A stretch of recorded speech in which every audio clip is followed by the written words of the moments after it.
নমস্কার বন্ধুরা, আপনারা সবাই কেমন আছেন? আশা করি সবাই ভালো আছেন। আমিও খুব ভালো আছি। তো বন্ধুরা, আজকে আপনাদের একটা নতুন ভিডিও নিয়ে এসে চলেছি। তো ভিডিওটা হলো মটন কষা। তো আপনাদের দাদা তো আজকে মটন নিয়ে এসছে, বলছে ঠিক আছে আজকে একটু মটন নিয়ে এসছি, তো পাতলা করে ঝোল করো। তো বন্ধুরা, আমি আজকে পাতলা করে ঝোল করে দেখাবো। তো তো ভিডিওটা দেখতে থাকো।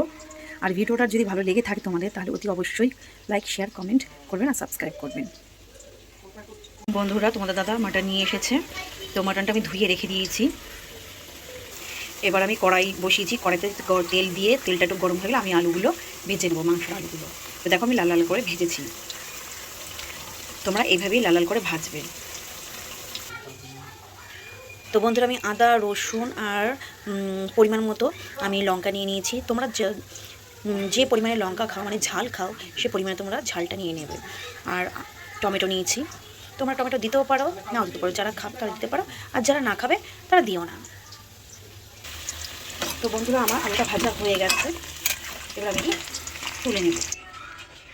তো বন্ধুরা, কড়াইতে আমি একটু তেল দেবো, পরিমাণ মতো তেল। তো তোমরাও যতটা তোমাদের প্রয়োজন মতো, যতটা পরিমাণ মাংস সেই পরিমাণ অনুযায়ী তোমরা তেল দেবে। এবার তেলটা গরম হয়ে গেলে এবার আমি তেজপাতা আর গোটা গরম মশলা দিয়ে দেবো।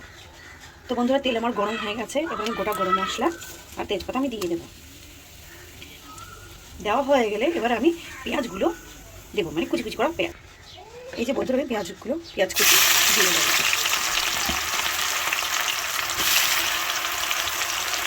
পেঁয়াজ কুচি দিয়ে এগুলো আমি নাড়তে থাকবো এখন।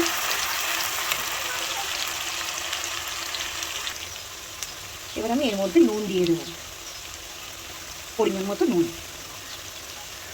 নুনটা দিয়ে দিলে কি হবে, পেঁয়াজগুলো মজে যাবে। পরে তো তোমরা নুন দেবেই, স্বাদ মতো নুন তো দেবেই, কিন্তু এখন একটু নুন দিলে পেঁয়াজগুলো মজে যায়। তোমরা এভাবে দিতে পারো। পেঁয়াজ ভাজা আমার হয়ে গেছে।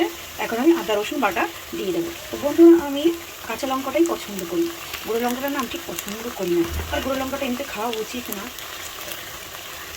ওটাতে একটু বুক জ্বালা জ্বালা করে। আমার মনে হয় কাঁচা লঙ্কা বাটাটাই বেস্ট হবে। তো তোমরা কাঁচা লঙ্কা বাটা দিয়ে করে দেখতে পারো। আর কালার হওয়ার জন্য তোমরা কাশ্মীর গুঁড়ো লঙ্কা দিতে পারো। আমিও দেবো, একটু পরে দেবো, এই মুহূর্তে দেবো না। কালার হওয়ার জন্য তোমরা কাশ্মীর গুঁড়ো লঙ্কা গুঁড়ো দিতে পারো।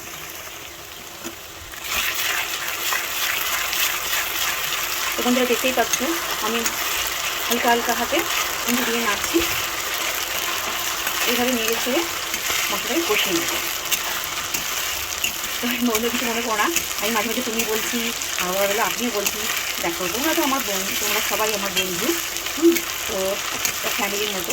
তো আমি কখনো তুমিও বলছি, কখনো আপনিও বলছি। তো এটাই তোমরা কিছু মনে করো না। তো দেখো বন্ধুরা, মশলা থেকে আমার তেল ছেড়ে গেছে, দেখতেই পাচ্ছ। তো মশলাটা আমার পুরোপুরি কষানো হয়ে গেছে, দেখেছো? তো এখন আমি মাংসগুলো দিয়ে দেবো, মাটনগুলো দিয়ে দেবো। তোমরা এইভাবে করে খেতে পারো, দেখতে পারো, ঠিক আছে? এবার সবাই তো একরকমভাবে করো না, মশলাটা শুধু এরকমই দেয়। আবার অনেক কিছু মশলা দেয়। অনেকে আবার হলো মাটন মশলা দিয়ে করে, মাটন কারি মশলা। তো তোমরা শুধু একদম প্লেনভাবে আদা রসুন কাঁচা লঙ্কা বাটা দিয়ে করে দেখবে খুব ভালো লাগে, খুব টেস্টি হয়। তো বন্ধুরা, আমি হালকা হাতে নাড়বো।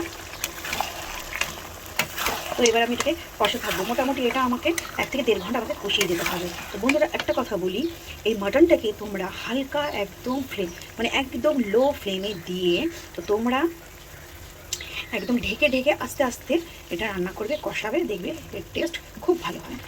তোমরা যত বেশি টাইম নিয়ে এটাকে ধীরে ধীরে কষাবে, তত টেস্ট ভালো হয়। দেখো, আমি একদম গ্যাস একদম লোতে দিয়ে দিয়েছি, একদম লোতে। এবার আমি এটাকে ঢেকে ঢেকে ঢেকে ঢেকে এটাকে আমি 1 থেকে 1.5 ঘন্টা কষিয়ে নেব। বন্ধুরা, আমি এখন স্বাদ মতো নুন দিয়ে দেবো।